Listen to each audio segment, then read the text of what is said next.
네. 자, 우리가 앞 시간에서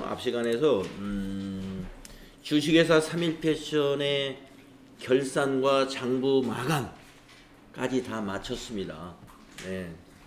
결산과 장부 마감까지 다 마쳤는데 조금 진행을 좀 빨리 한 부분이 있어요. 어제 좀 그걸 좀 시간은 없고 막 그래서 좀 빨리 한 경향이 좀 있는데 어제 그 끝부분을 다시 한번 정리를 하면은요. 우리가 이제 결산 수정 분계에는 일반 전표를 가지고 수동 분계하는 건이 있죠. 8가지 유형이 있습니다. 8가지 유형이. 그런 것은 이제 일반 전표에 의해서 수동 결산 분계를 해야 되고요. 그 다음에 5가지 유형의 결산자료 입력에서 자동 분계하는 것들이 있어요. 기말 재고 자산을 입력해 가지고 상품 매출원가에 대체 분계를 하는 것부터 시작을 해서 퇴직급여 전입액 입력해 가지고 퇴직급여 충당 부채 설정하는 것, 그리고 건물, 차량 또는 비품 등의 감가상각비 계상하는 것, 또 매출 채권에 대한 대손 충당금 설정하는 것, 또 법인세, 이런 부분들은 결산자료 입력을 통해서 자료를 입력하는데, 입력하는 셀 여러분 길게 나오는 곳은 입력하는 곳이 아니죠. 그 한 셀 톡 들어가게 돼 있잖아요. 거기다 여러분이 입력을 해서 맨 마지막에 반드시 뭘 누르고 나옵니까? 전표 추가 이렇게 누르고 나오게 되죠. 그러면 전표 추가를 눌러 놓으면 일반 전표에 12월 31일자를 여러분이 조회했을 때 그쪽에서 넘어온 것이 이와 같이 결차 결대로 해서 여기까지 넘어왔었죠. 그래서 1번 전표는 우리가 수동 분계에 의해서 소모품을 정리하는 분계를 했었고요. 2번 전표부터 5번 전표까지가 그 결산자료 입력, 즉 자동 결산을 통해서 전표 추가해서 넘어온 것입니다. 그렇게 하면 일단 뭐가 끝납니까? 결산 수정 분계가 끝났어요. 기억나시죠 이제? 네. 그래서 결산 수정 분계가 끝난 다음에 우리가 무엇을 했느냐? 바로 여기 있는 이걸 했었죠. 294페이지에 합계잔액시산표를 조회했습니다. 그래서 왜 조회했느냐? 결산 수정 분계 끝났으니까 제대로 그게 반영이 됐는가를 봐야 되죠. 제대로 반영이 됐는가를 보아야 됩니다. 그랬을 때 이때 조회를 해보면 지금 여기에서 보시는 바와 같이 그 책에 있는 바와 같이 비용은 차변에 잔액이 남아있고 수익은 대변에 이렇게 상품 매출부터 영업의 수익까지 잔액이 여기 나와 있습니다. 이 상태는 뭐예요? 이 잔액이 수익은 대변에 잔액이 남아있고 또 비용은 차변에 잔액이 남아있는 것은 아직 손익계정 마감이 안 된 상태죠. 그냥 결산 수정 분계까지만 되어 있는 상태예요. 그 상태에서 우리는 합계잔액시산표에 와가지고 차변의 합계와 대변의 합계가 일치하는지를 봤고 차변의 합계의 합계, 대변의 합계의 합계가 서로 이렇게 일치하는가 그걸 확인했습니다. 그러니까 이 확인은 뭐냐? 결산 수정 분계를 잘 했느냐, 또 전기가 잘 되었는가를 확인하는 절차죠. 그 다음에 우리가 뭐를 했느냐? 손익계산서를 조회했습니다. 손익계산서의 조회를 통해서 당기순이익을 확인을 했어요. 47,464,385원이다 라는 걸 확인하시고 바로 어디로 왔었느냐 하면은 이익잉여금 처분계산서에 왔습니다. 그래서 이익잉여금 처분계산서를 조회를 해가지고 여기에 당기순이익이 우리가 조회했던 그 금액이 제대로 여기에 표시가 되는가를 확인했고, 그 다음에 처분 예정일은 당기 실적에 대한 처분 예정일은 다음 해 2월 27일, 2020년 2월 27일 날 주주총회에서 처분이 확정될 것이고, 그 다음에 전기 거에 대한 처분은 올해 2019년 2월 27일에 이미 처분을 했습니다. 그래서 여기에 처분 날짜를 이렇게 두 개의 날짜를 우리가 입력을 했었죠. 그런데 이번 이 3일 패션에서는 이 이익잉여금에 대한 아무런 처분 내역이 없었어요. 그러니까 지금 뭐 이익잉여금이 그렇게 많은 게 아니에요. 지금 이 회사가 이게 실제라면은 이익잉여금이 지금 9,700만 원 정도 있는데 지금 뭐 아직 배당을 할 형편이 안 된다는 거죠. 그래서 그냥 미처분 이익잉여금을 그대로 그냥 가지고 가는 겁니다. 올해 아무데도 처분을 안 했어요. 즉 배당 같은 걸 안 했다는 거죠. 그래서 우리가 여기 입력을 안 하는 겁니다. 그런데 여기서 중요한 것이 뭐가 있었느냐? 전표 추가를 눌렀다는 거예요. 이 전표 추가, 이익잉여금 처분 계산서의 전표 추가는 무엇을 하기 위한 전표 추가였느냐 하면은 손익계정을 마감, 손익계정 마감을 하기 위한 전표 추가였습니다. 그래서 손익계정을 마감을 하고 나서 우리가 그 일반 전표에 가서 보니까 분계가 이렇게 넘어와 있어요. 12월 31일자에. 그래서 약속이 3개 있습니다. 금요일 15시 입찰을 금 일정이 있습니다.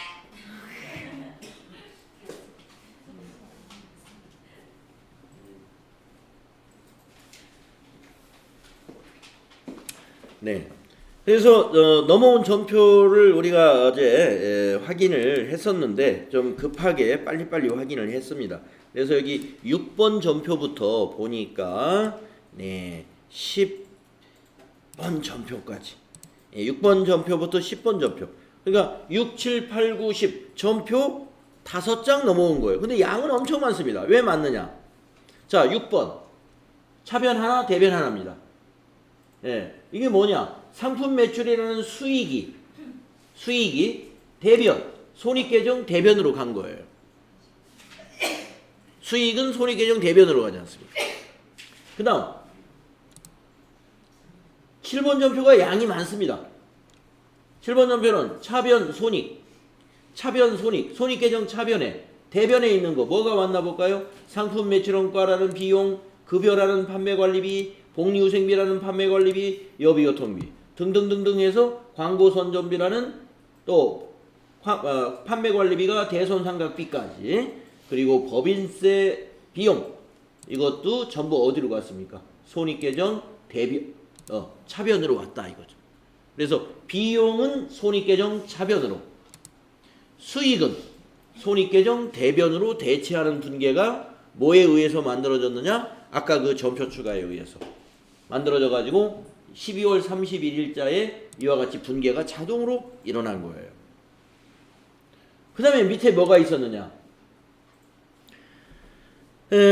차변의 손익, 즉 손익계정 차변에 있는 46,634385가 뭐냐면은 이게 당기순이익이었습니다. 이 당기순이익이 자본으로 대체되는 분계입니다. 미처분 이익잉여금이라는 자본계정 대변으로 여기 당기순이익 손익대체라고 되어 있죠. 당기순이익이 잉여금으로 대체되죠. 회계의 순환과정 때 우리가 이걸 했었습니다. 네. 자, 그런 다음에 그러면 이제 뭐 기말 자본금이 어떻게 되겠어요? 자본금은 변화가 없겠지만 기말 자본이 46, 요 당기순이익만큼 증가가 일어났겠죠. 미처분 이익잉여금이 늘었으니까 자본 증가. 그래서 이익이 많이 나면은 결국에 기말 자본이 그만큼 증가하게 되는 겁니다. 당기순이익이 발생한 것만큼 기말 자본은 증가하게 돼 있는 거예요. 그래서 여러분이 이제 어떤 그 손익을 이야기할 때 이익이 10만 원 발생했다라고 하면은 기말 자본이 10만 원 증가했다라고 보시면 돼요. 수익이 10만 원 발생했다. 그 수익은 이익이란 말이에요. 그러면 그거는 기말 자본의 10만 원의 증가를 가져오는 거예요. 왜? 이익은 결국에 자본으로 쌓이는 거니까. 법인에서는 미처분 이익잉여금으로, 개인기업에서는 그냥 자본금으로 직접 들어가요. 개인기업은 자본 계정이 하나밖에 없어요. 자본금. 개인기업은. 근데 법인은 자본금, 자본잉여금, 자본조정, 기타 포괄손익, 그 다음에 이익잉여금 이렇게 5가지로 분류하죠. 법인은. 자, 그 다음에 여기 9번 전표가 뭔가 보겠습니다. 차변의 2월 이익잉여금, 대변의 미처분 이익잉여금. 네, 이게 뭐냐면은 전기에서 넘어온 거예요. 50,290,000은 전기에서 단기로 넘어온 것입니다. 전기는 여기서 몇 년도냐? 2018년도. 거기서 2019년도로 넘어왔던 2월 이익잉여금입니다. 근데 이것도 처분을 안 했어요. 하나도. 그러니까 그 금액 전부 약 5천만 원을 단기의 미처분 이익잉여금으로 합산시키는 거예요. 그래서 결국에 어떻게 되느냐? 이제 미처분 이익잉여금, 그 밑에 10번 전표 보면은 미처분 이익잉여금이 여기 단기에 이익 발생한 거에다가 전기에서 2월 된 걸 이걸 더하니까 9,600만 원이 됩니다. 그래서 그 9,600만 원 모두를 2월 이익잉여금으로 또 대체합니다. 2020년. 네. 2020년으로 2월 시키는 거예요. 전기에 넘어온 2월 이익잉여금에다가 단기에 발생한 미처분 이익잉여금 이걸 합쳐가지고 대변의 2월 이익잉여금 요 금액이 바로 차기로 2월 시키는 이익잉여금이 되는 것이다 이거죠.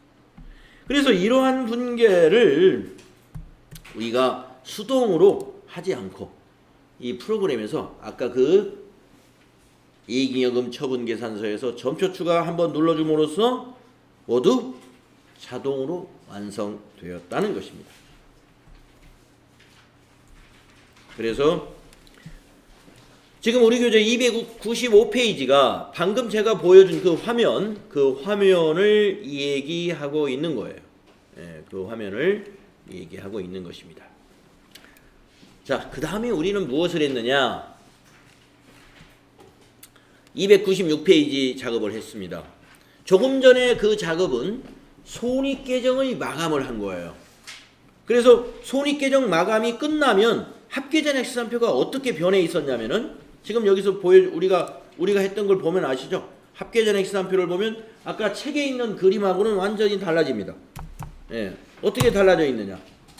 자, 손익계정이 마감이 되니까 조금 전에 책에 있던 거에는 여기 판매관리비 잔액이 이쪽에 숫자가 쫙 있었습니다. 전부 없어졌죠. 그 다음에 상품 매출 수익 잔액이 여기에 쫙 있었습니다. 근데 없어졌습니다. 왜? 손익계정으로 다 대체되면서 이게 다 제로가 되는 거예요. 우리가 손익계정은 제로로 만드는 것이 장부의 마감이에요. 그러면 저 위에 있는 자산 또 부채, 자본 이런 계정은 어떻게 마감을 했느냐? 이렇게 마감을 했습니다.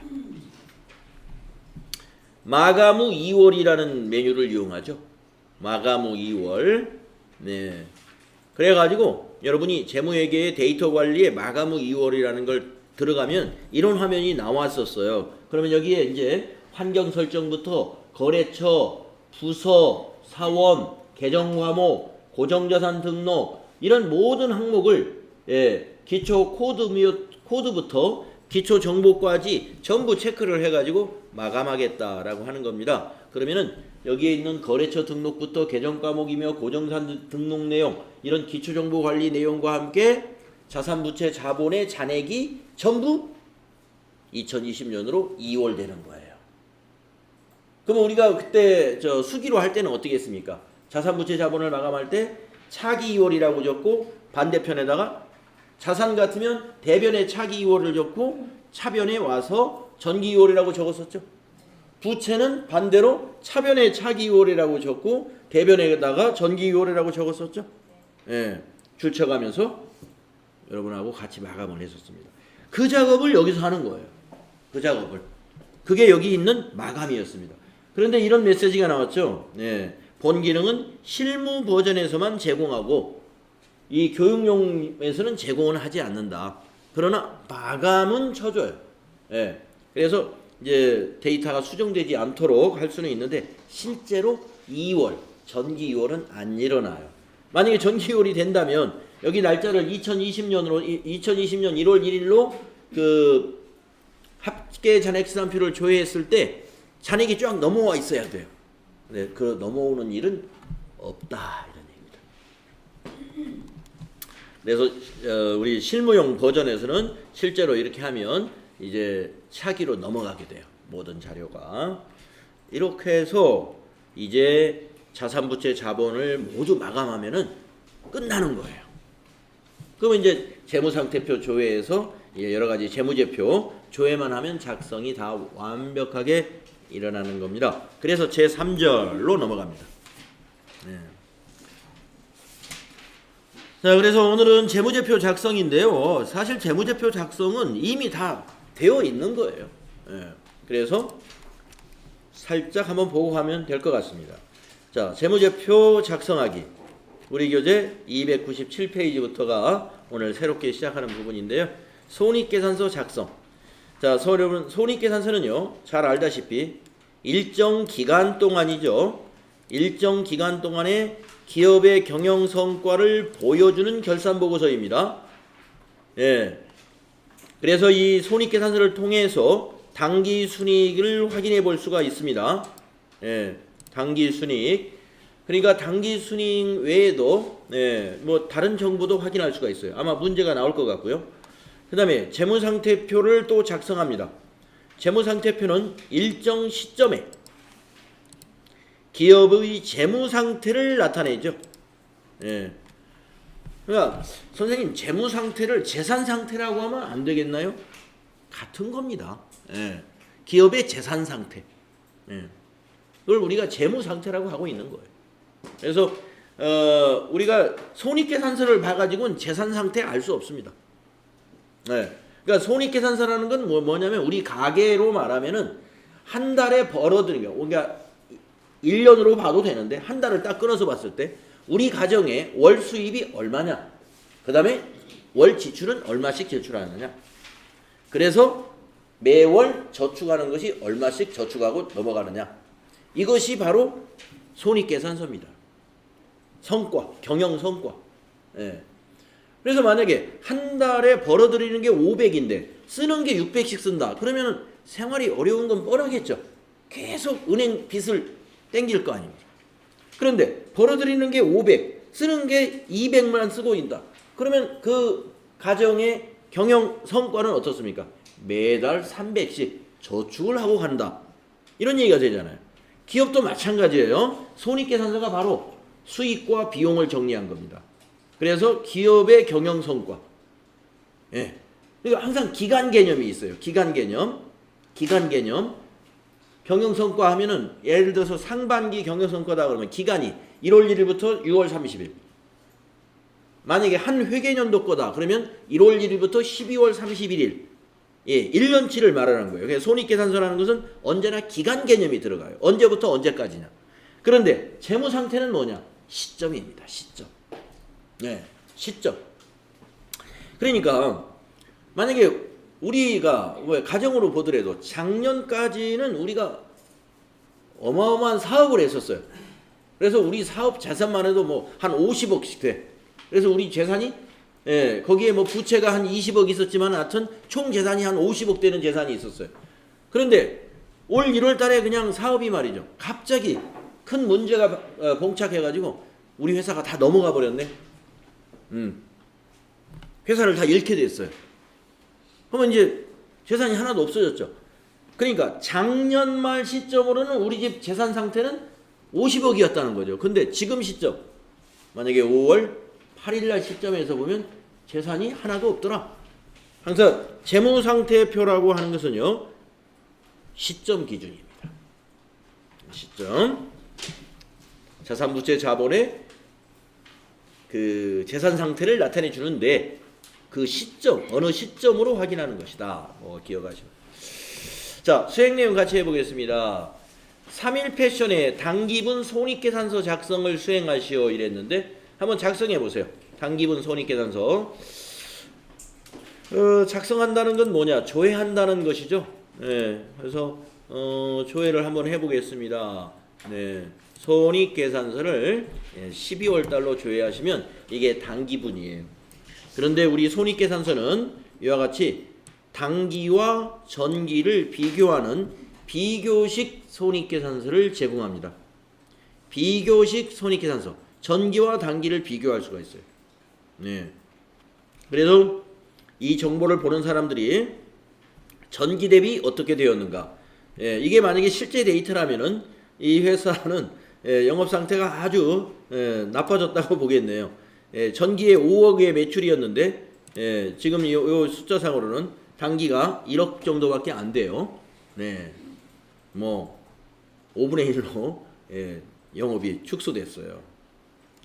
자, 그러면 한번 맨 밑에 당기순이익을 보겠습니다. 그런데 당기순이익은 전기에는 2,700만 원인데 당기는 4,600만 원이에요.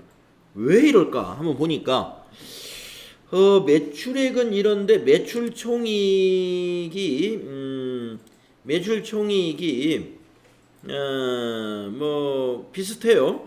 5억에 2억 5천이 매출 총이익이면 한 50% 정도의 매출 총이익이 됩니다. 네, 여기는 60% 정도. 2010 당기는 그렇죠?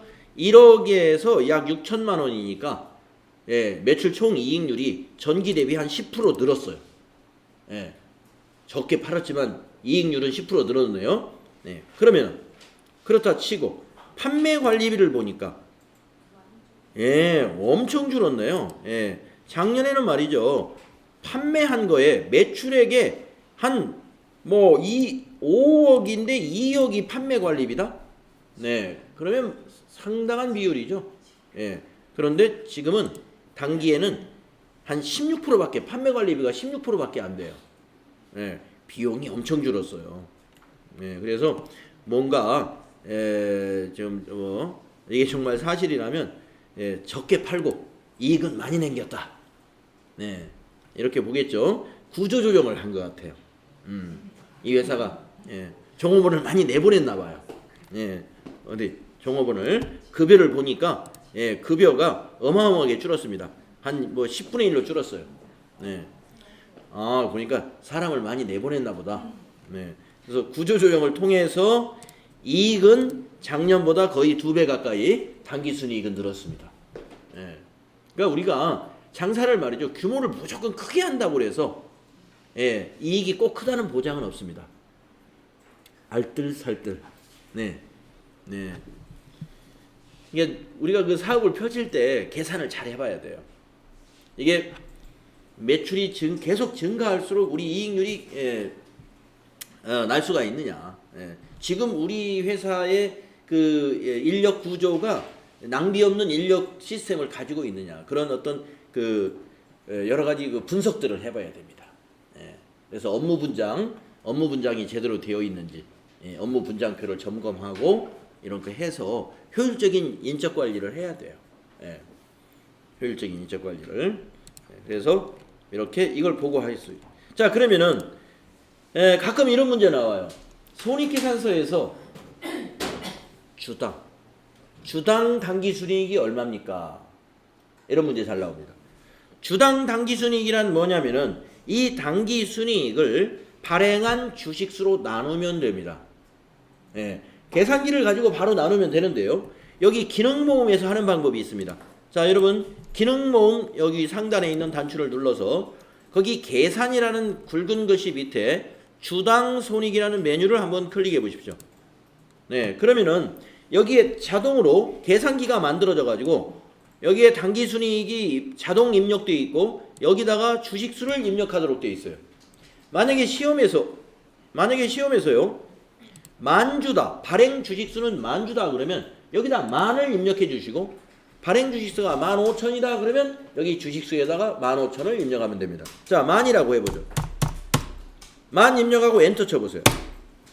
그러면은 주당 이익은 4,663원이다 하고 바로 쉽게 이렇게 계산을 할 수 있는, 주당 손익을 계산하라 하면 이 기능 모음에 있는 계산기를 쓰면 당기 순이익을 여러분이 계산기로 두드릴 필요가 없습니다.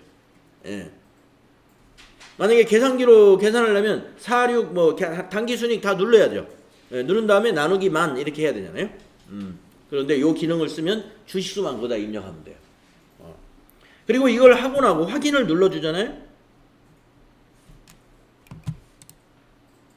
잠깐만요. 여기다가 확인 눌러주고 밑에 나가보면 손익계산서 양식의 맨 밑에 주당 이익이라는 것이 하나 더 줄이 만들어집니다.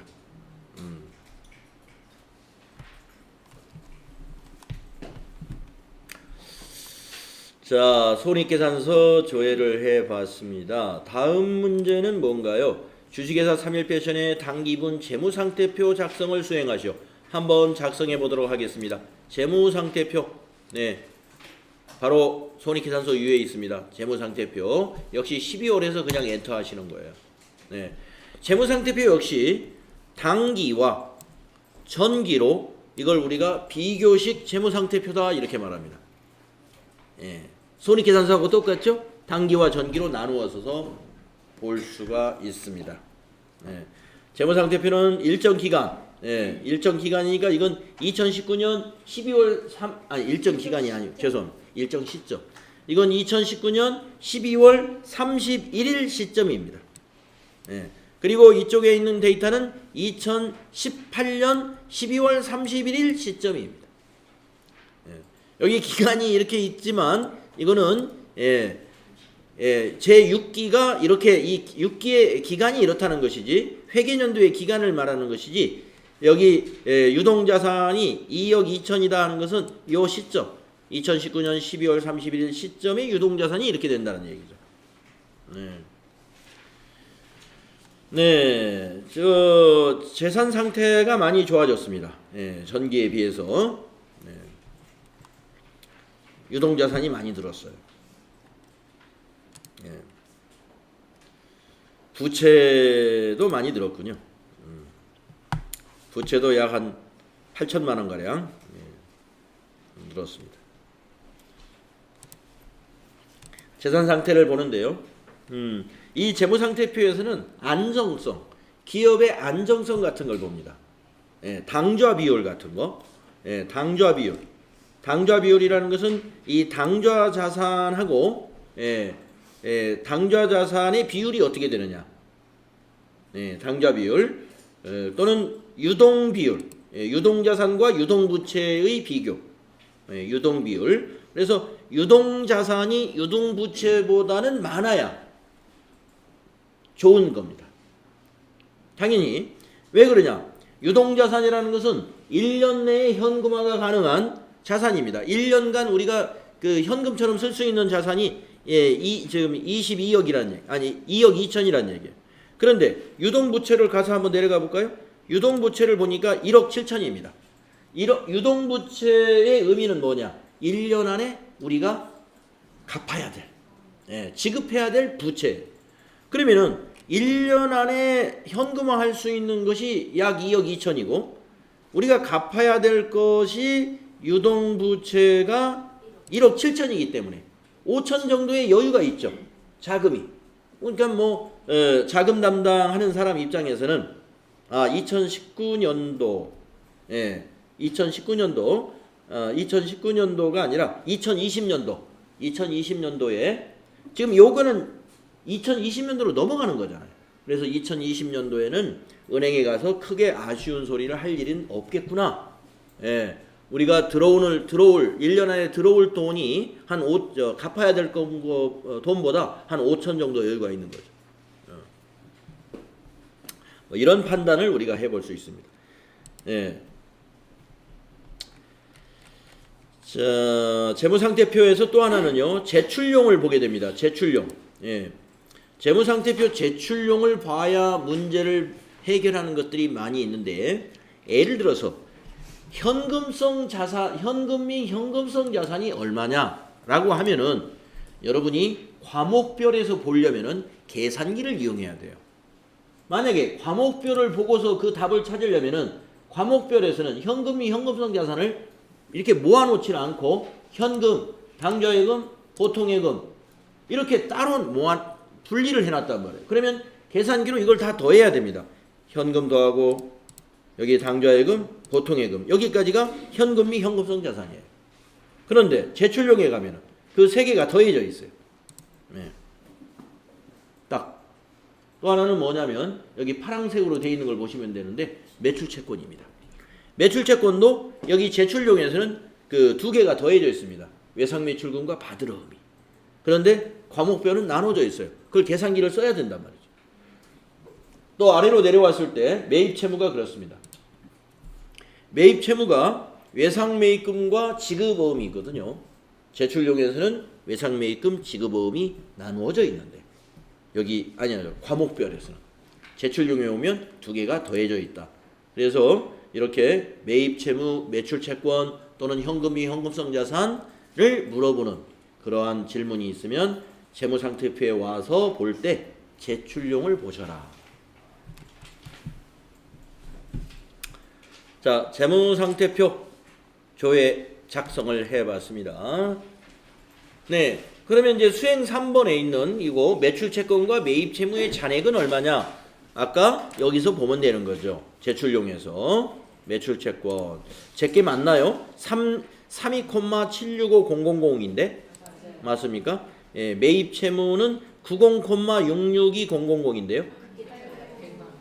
그러니까 여기서 지금 100만 원이 어디 차이가 났습니다. 예. 야, 그러면 이거 거의 다 찾은 거예요.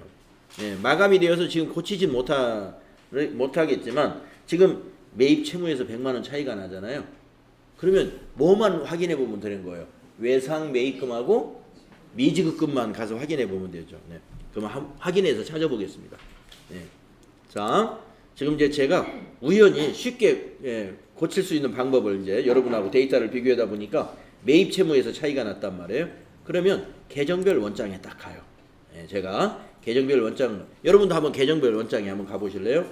예, 그래가지고 우선 외상 매입금부터 한번 맞춰보겠습니다. 여러분과 내가.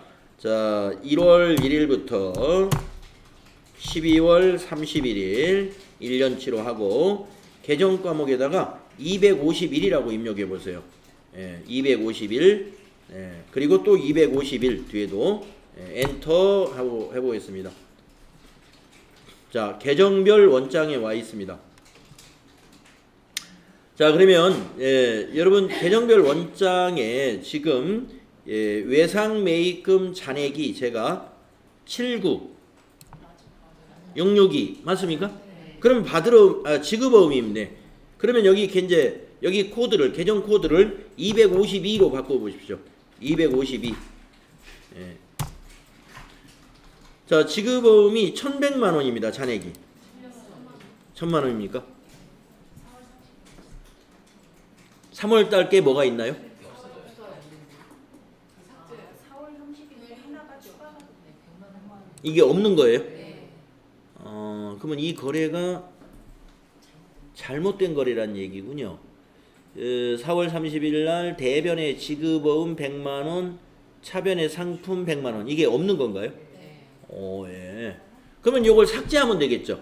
근데 지금은 삭제가 아마 안 될 겁니다. 예. 마감되어 있습니다. 마감 취소하여 삭제하십시오. 네, 이제 4월 30일 날 지급어음 거래를 삭제하면 이제 여러분과 맞게 되는 거죠. 그러면 제가 한번 고쳐볼게요. 네, 그러면 이제 마감 취소하러 데이터 관리에서 마감 후 2월에 가겠습니다. 그래서 어제는 마감을 했지만 이제 오늘은 마감 취소를 누릅니다. 취소하겠습니까? 예. 이제 알았으니까 여기 가서 일반 전표에 가가지고 4월 30일 거를 조회하겠습니다. 그랬더니 이 거래 100만 원짜리 이게 없어야 맞다 이거죠. 그러면 체크하고 위에 있는 삭제를 누릅니다. 예. 그러면 확인 누르겠습니다. 이렇게 삭제가 됐습니다. 그러면 이제 마저 들어가겠죠. 예. 지급어음하고 상품. 네. 그러니까 전부 다 재무상태표. 손익계산서는 맞았는데 재무상태표에서 틀렸겠군요. 예. 지금 이제 재무상태표 여러분하고 맞아요. 지금은 재무상태표가 안 맞겠. 예. 왜냐면 지금 결산 여기 우리가 지금 상품이 줄었기 때문에 저기 뭐죠? 그 상품 매출원가가 100만 원이 제가가 더 많아요. 예, 상품이 매입이 더 많이 잡혔으니까. 네, 그러면은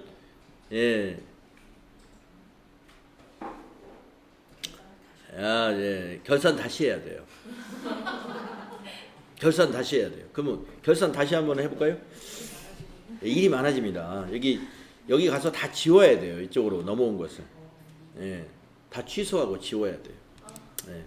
안 할게요. 네. 그러니까 이게 하기 전에 다 그 전표 추가 이런 거 하기 전에 그걸 발견해 가지고 고쳤어야 되죠. 근데 이제 그냥 빨리 하려고 그냥 넘어갔었습니다. 네, 다음 페이지 보겠습니다. 재무제표 작성하기. 그래서 쭉 작성하는 내용이 책에 쭉 설명이 되어 있네요. 네. 우리 다 같이 작성해 봤었죠? 그래서 300페이지 하단에 보시면은요, 수행 팁에 시험에서는 어떻게 나오느냐, 재무제표에 대해서 작성을 하라는 문제는 안 나오겠죠. 그래서 재무제표에서 뭘 찾아서 답을 산출하는 형식으로 출제를 합니다. 아까 말씀드린 대로 매출채권의 잔액은 얼마인가, 매입채무의 잔액은 얼마인가, 뭐 이런 식으로. 뭐 답을 주관식으로 쓰는 문제도 안 나오고 보기 1, 2, 3, 4 거기에서 맞는 걸 딱 답으로 찍으면 돼요. 자, 이렇게 해서 이제 제 3부의 5장을 모두 마쳤네요.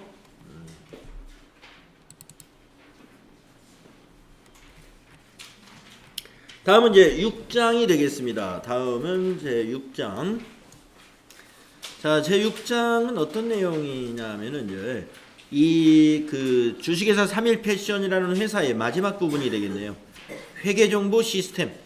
바로 장부 조회하는 겁니다. 이 장부 조회하는 회계정보 시스템에서는요, 8점이 배점이 되어 있습니다. 8점. 점수가 꽤 큰 편이에요. 결산관리도 8점이거든요. 결산관리. 여기서 8점이다. 여러분은 굉장히 좋은 거예요. 이건 점수를 주겠다는 겁니다. 왜냐하면 여기서는 문제가 어려울래야 어려울 수가 없어요. 장부 조회하는 거니까. 장부 조회를 누가 못하겠습니까? 그러면 이제 여러분이 미리 그런 걱정을 하시는 분이 있어요. 아, 나는 앞에서 점표를 많이 틀린 것 같은데, 그러면 뭐 뒤에 장부 조회하는 거 보나마나 틀린 거 아니야? 그렇지 않습니다. 문제를 그렇게 내지 않아요. 예를 들어서 전표 작성을 3월, 4월로 전표 작성 문제를 내잖아요. 그러면 장부 조회는 3월, 4월을 조회하도록 내질 않아요. 전표 작성하고 전혀 관계없는 시점 거를 물어봐요. 그러니까 앞에서 전표 작성이 다소 틀렸다 하더라도 뒤에 장부 조회는 덩달아서 틀릴 것이다, 이렇게 생각하시면 안 돼요. 뒤에 거는 무조건 맞춰야 돼요. 누구나 맞출 수 있습니다. 그래서 문제가 어려워서 머리가 하얘진다, 만약에 그럴 리도 없겠지만, 혹시 그러면 맨 뒤에 여기 8점을 먼저 하셔라. 딱 두 문제, 한 문제당 4점씩 주는데 땅 짚고 헤엄치는 문제예요. 자, 주요부와 보조부에 대한 설명을 보겠습니다. 이거 제가 언젠가 여러분에게 한 번쯤은 얘기했을 것 같아요. 우리가 장부라고 하는, 회계 장부라고 하는 것을 말이죠, 크게 두 개의 그룹으로 나눕니다. 그것이 뭐냐? 주요부, 나머지는 보조부입니다. 주요부 하면은 두 개밖에 없어요. 그래서 우리가 두 개를 외워야 됩니다. 주요부 하면은 분계장, 총계정, 원장. 우리가 분계로 시작해서 분계로 끝나는 게 회계라고 했단 말이에요. 분계하면 만들어지는 장부가 분계장이에요. 근데 여러분, 분계장 한 번도 열어보지 않았죠? 분계장이라는 장부가 있습니다. 분계된 내용이 차변 대변으로 정리되어 있는데, 우리가 전표를 입력할 때 밑에 분계된 내용이 다 보였었어요. 보면서 갔기 때문에 뭐 굳이 분계장을 열어볼 일은 없었습니다만은, 예. 우리 프로그램이 잘 돼 있어가지고 분계장을 따로 가서 볼 필요는 없었어요. 예. 그래서 분계장과 총계정 원장을 우리 회계장부에서 중요한 장부로 보고 있다. 그래서 이걸 주요부라고 분류합니다. 나머지는 전부 보조부라고 보죠. 자, 그 다음에 전표를 출력할 수가 있습니다. 예, 전표 출력. 일반 전표 입력에서 입력한 전표를 바로 인쇄할 수가 있어요. 네, 인쇄하는 화면을 한번 조회해 보도록 하겠습니다. 자, 여러분 일반 전표에 가셔가지고 3월로 월만 한번 입력해 볼까요? 3월 하고 1에서는 그냥 엔터를 쳐보시면 3월달 전표가 몇 개가 있는데 10일날 전표의 맨 위에 있는 거 하나만 체크해 가시고 이거를 만약에 출력을 해야 되겠다 라고 했을 때 어떻게 출력되는지 한번 보도록 하겠습니다. 자, 요거 선택하시고요. 위에 있는 인쇄라는 단추를 누릅니다. 자, 시험에서는 인쇄하라는 문제 나올까요? 안 나옵니다. 시험에서는. 네. 근데 우리가 실무에서는 또 이 전표를 인쇄해서 결제를 받는 경우도 있을 수가 있어요. 예, 그러면은 자, 보면은 우리가 근로소득세 납부한 예수금으로 납부한 그 전표입니다. 출금 전표였어요. 자, 결제를 받는다면 위에 결제인을 만들어야 되죠. 그럴 때는 밑에 결제란 설정을 누르셔가지고 여기 결제란 인쇄함으로 해주시고 우리 회사의 실정에 맞게끔 여기 결제란 등록이라는 단추를 누르게 됩니다. 그래서 담당 팀장 부장으로 되어 있습니다만은 우리 회사에 맞는 직함으로 이걸 바꿔주면 돼요. 그리고 이게 칸수가 3칸이만 되는 게 아니라 여기 최대 9칸까지 쓸 수가 있어요. 결제란이 복잡하면 더 많이 늘려서 쓰면 됩니다. 네. 그래서 이와 같이 인쇄 기능이 있습니다. 전표를. 그래서 고쳤으면 이제 확인 눌러주시면 돼요. 네.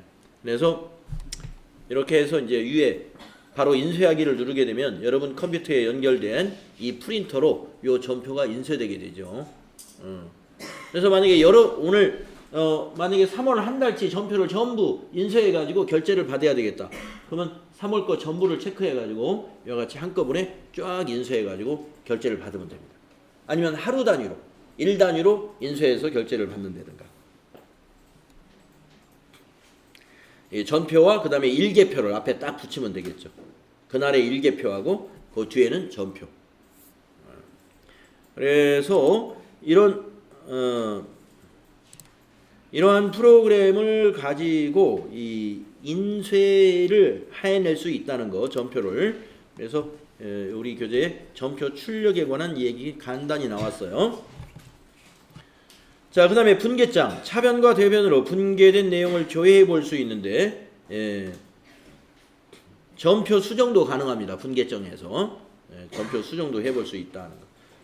그 다음에 총계정 원장, 네, 앞으로 뒤에서 많이 조회해 볼 거니까 총계정 원장 조회하는 거 뒤에 문제가 나올 것 같아요. 그래서 조회하는 거 좀 이따 해보겠습니다. 그 다음에 계정별 원장, 조금 전에 제가 여러분하고 함께 계정별 원장 한번 봤었죠.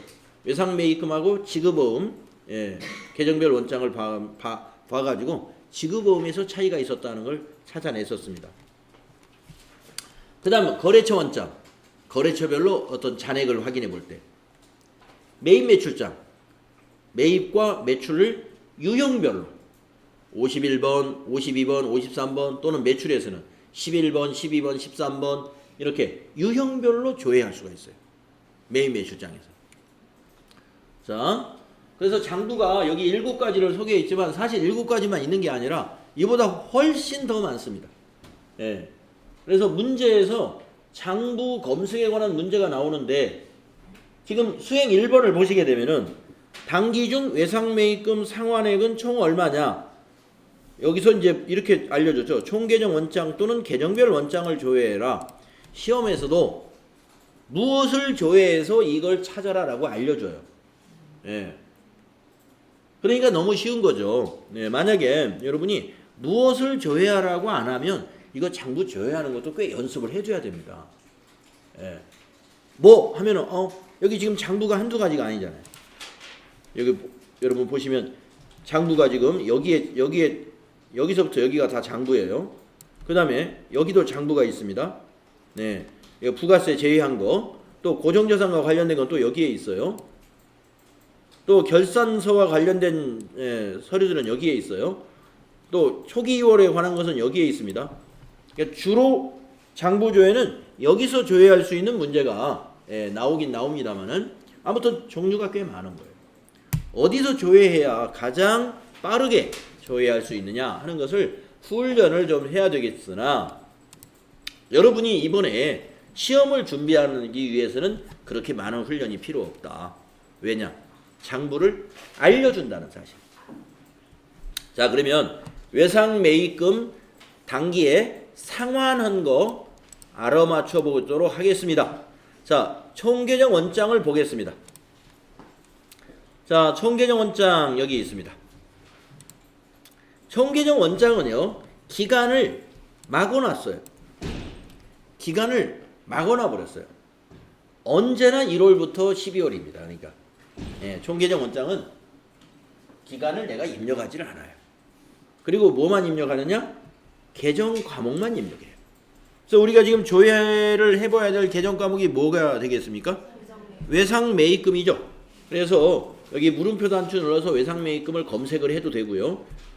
코드를 혹시 외우신 분이 있으면 251번. 이렇게 엔터 치면은 이렇게 총계정 원장이 이렇게 생겼어요. 자, 월별로 쫙 나와 있어요. 월별로. 그리고 차변과 대변으로 나눠져 있습니다. 자, 우리가 지금 보고 있는 계정 과목은 계정이 뭐예요? 외상매입금이죠. 자, 외상매입금을 여러분이 지금 이거를 말이죠. 이게 T계정이라고 생각하시면 돼요. 이게 T계정. 이게 T계정. T계정. 자, 이게 지금 여기 계정 과목 이름이 지금 외상매입금이에요. 외상매입금. 자, 외상매입금은 부채죠. 자, 부채는 대변에서 증가하고 차변에서 감소하는 거죠. 근데 여기서 지금 물어본 것은 상환을 물어봤습니다. 얼마를 갚았냐? 그러면 외상매입금이 차변을 봐야 돼요? 대변을 봐야 돼요? 그렇죠. 그 판단이 되어야 된다. 네? 지금 외상매입금 상환액이 얼마냐? 그러면 여러분이 차변을 봐야 될까 대변을 봐야 되느냐 하는 것을 판단해야 돼요. 그 판단이 가능해야 되겠죠. 그럼 어떻게 판단하느냐? 외상매입금 부채라는 겁니다. 부채는 여러분 거래의 판료소 아시잖아요? 대변에서 증가하고 차변에서 감소한다. 감소한다는 건 갚았다, 상환했다는 거예요. 그래서 답은 1,000만 원입니다. 단기에 상환한 것이 1,000만 원. 장부가 너무 썰렁해요. 데이터가 거의 없어서. 근데 실제라면 이게 꽉 차 있습니다. 1월부터 12월까지 쫙 숫자가 가득 메워져 있겠죠. 전기에 2월 낸 외상매입금은 얼마입니까? 4,400이네요. 위에 단기에 발생한 외상매입금은 4,500 이렇게 판단하실 수 있어야 된다. 다음 문제 보겠습니다. 수행 2번. 이기 예정에 신용카드로 발생한 매출 건수 그리고 공급 대가 얼마입니까? 하면서 뭘 조회하라 알려줬냐면은 메인 매출장을 조회해라. 조회해 보겠습니다. 메인 매출장을 조회하라. 메인 매출장으로 가볼까요? 총계정 원장 아래에 있습니다. 메인 매출장. 자, 기간이 이게 언제예요? 이익이 예정이네요. 7 엔터 하시고 9 엔터 합니다. 9분은 여기서 이제 목록에서 골라야 돼요. 자, 9분을 눌러보면 매출하고 매입으로 나눠져 있죠. 지금 우리는 그렇죠. 매출 선택합니다. 그리고 나면 커서가 어디로 가냐면 유형으로 가요. 유형. 목록을 눌러보면 매출이니까 11번부터 쫙 나오겠죠. 예, 우리 메인 매출 전표 입력했을 때 여러분 유형 생각나시죠? 11, 12, 13, 14, 15 이런 것들. 근데 여기서는 신용카드니까 예, 카드 과세는 17번 카과. 17번 카과가 카드 과세를 의미하는 거예요. 여기 클릭하시면 돼요. 그리고 엔터. 자, 건수는 몇 건입니까? 한 건. 공급 대가는 이것이죠. 16만 5천 원. 15만 원은 공급 가액. 15만 원은 공급 가액이고 공급 대가를 물어보는 것은 합계를 말한 거예요. 예, 공급 대가는 세금을 포함한 가격입니다. 16만 5천 원. 이걸 보기에서 딱 찾아내면 그게 답이 되는 것이죠.